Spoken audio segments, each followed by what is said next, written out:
नमस्कार, Akola news network मध्ये आपले स्वागत आहे। मातीवर काँक्रिटीकरण करून देयक हडपण्याचा प्रयत्न उघड। अतिदुर्गम भागातील वंदेव येथील ग्रामस्थ संतप्त। जिल्ह्याच्या शेवटच्या टोकावर असलेले पातूर तालुक्याच्या अतिदुर्गम भागातील वंदेव येथे चक्क मातीवर काँक्रिटीकरण करून देयक लाटण्याचा धक्कादायक प्रकार रविवार रोजी उघडकीस आला आहे।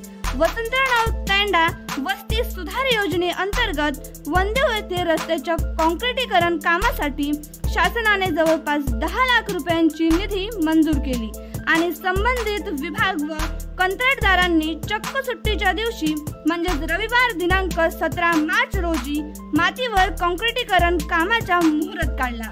मात्र वंदेव येथील संतप्त झालेले ग्रामस्थ थातूर सुरू असलेल्या काँक्रिटीकरण कामाबाबत विरोध केला।